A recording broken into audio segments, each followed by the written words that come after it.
예, 남욱 변호사의 얼굴이 보이죠. 검찰의 대장동 항소 포기로 대장동 관계자들이 최대 수혜를 입게 됐다는 분석 여러 차례 전해드렸었죠.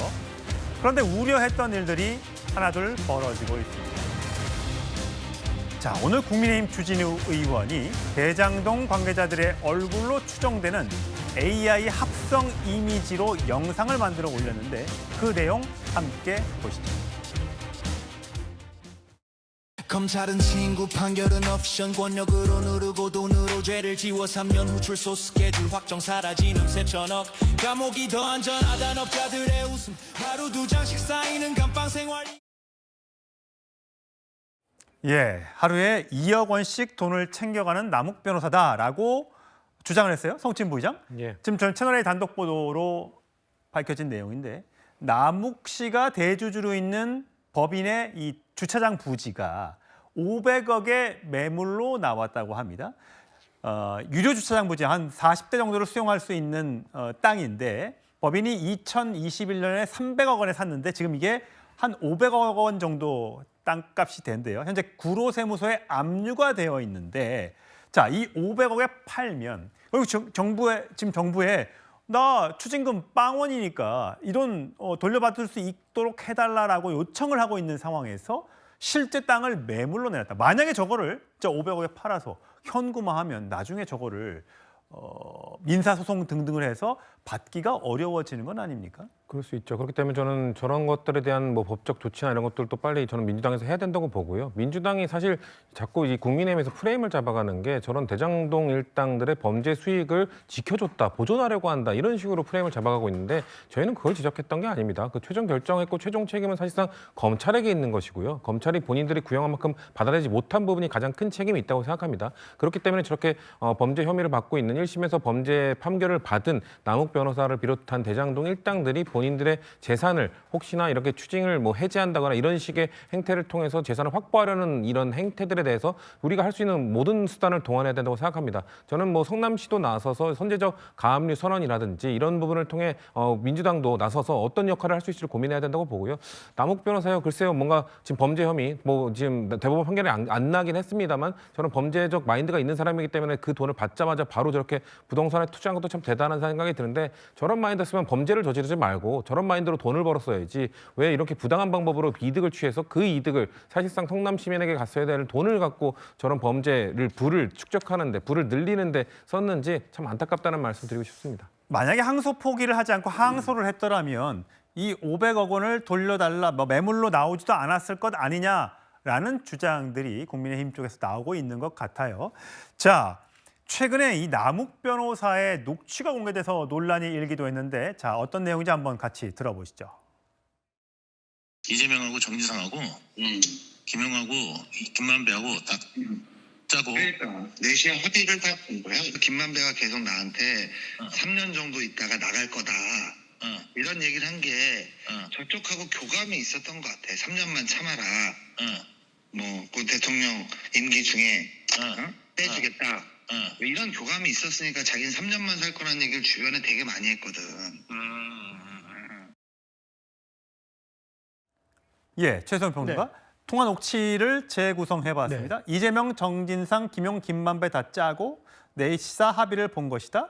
자, 김만배는 감옥에서 3년만 살 거란 얘기를 많이 했다. 3년만 참아라. 대통령 임기 중에 빼주겠다. 이런 교감이 있었던 것 같다. 자, 여기서 대통령이란 이재명 대통령입니까? 아니면 윤석열 전 대통령입니까? 그러니까 민주당에서 이 얘기를 하잖아요. 2023년이니까 당연히 이거는 윤석열 대통령이다라고 얘기하는데 그럼 윤석열 전 대통령이 김만배 씨를 빼준다. 근데 그게 말이 됩니까? 잘 생각해 보십시오. 유동규 씨가 그 이번에 김만배 씨가 몇 년 받았어요? 8년 받았어요. 예. 8년.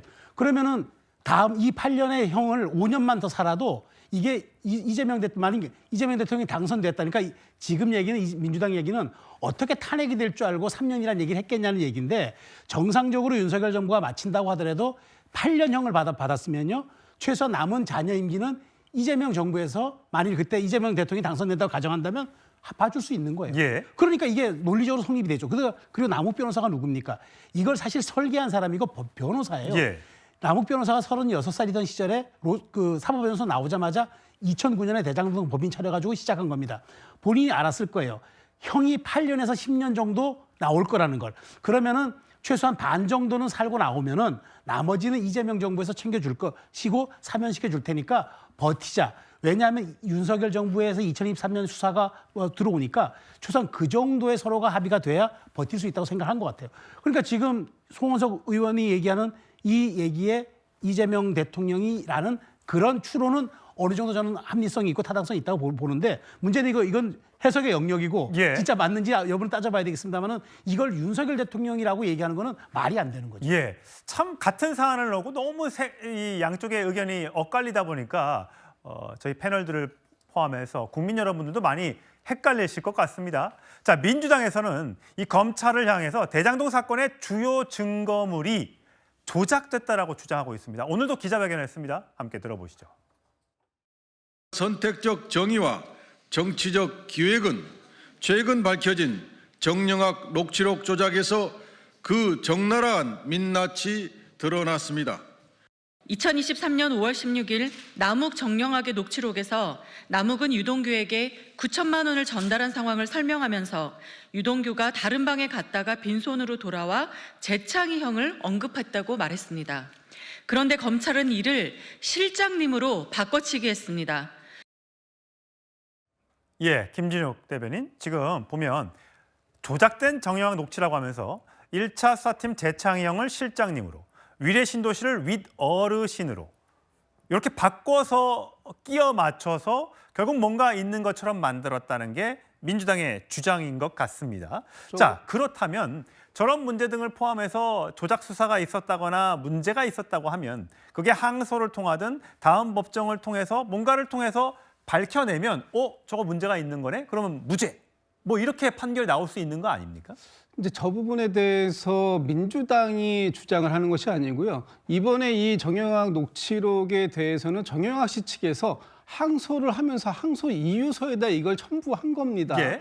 본인들이 가지고 있었던 정영학 녹취록이라는 부분과 검찰이 새롭게 자신들이 원본을 가지고 만들었다고 하는 녹취록 사이를 비교해 보니 무려 3군데에서 차이가 구체적으로 있더라. 그것이 뭐 재창희 형을 실장님으로 또는 위례 신도시를 윗어르신으로 이런 식으로 교묘하게 있지도 않았던 하지도 않았던 말을 넣어서 그 만들어 놓은 녹취록을 가지고 뭔가 지금 여기에 이재명 당시의 성남시장이 구체적으로 개입한 것처럼 이렇게 얘기했는데 사실과 너무나 다른 부분이 있다라는 부분을 주장했는데 이 부분에 대해서는 저는 항소심에서 당연히 검찰이 증거로 제출한 녹취록에 대한 부분은 다시 한번 증거 능력을 심판받게 될 것이라고 보고요. 그러니까 이제 저 개인들도 다 항소를 했잖아요.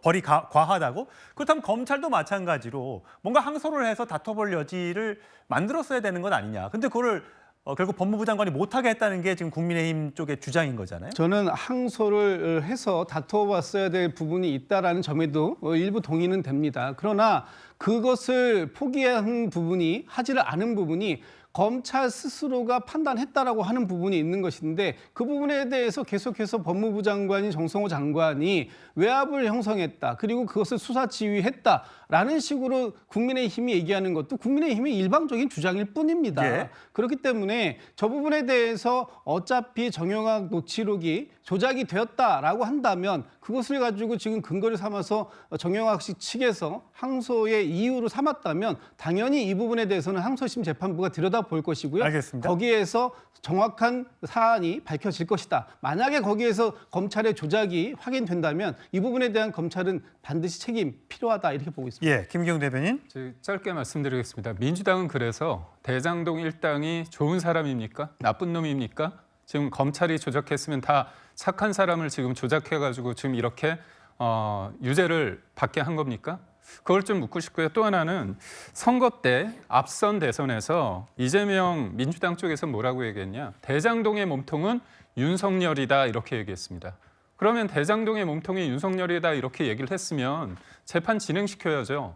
대장동의 몸통이 이재명 대통령이다. 그런 가능성이 점점 커지고 있지 않습니까? 그런데 왜 항소를 포기합니까? 진실을 위해서 대장동 몸통이 윤석열 전 대통령이라고 이런 확신이 있다면 항소를 포기할 이유가 전혀 없습니다. 예,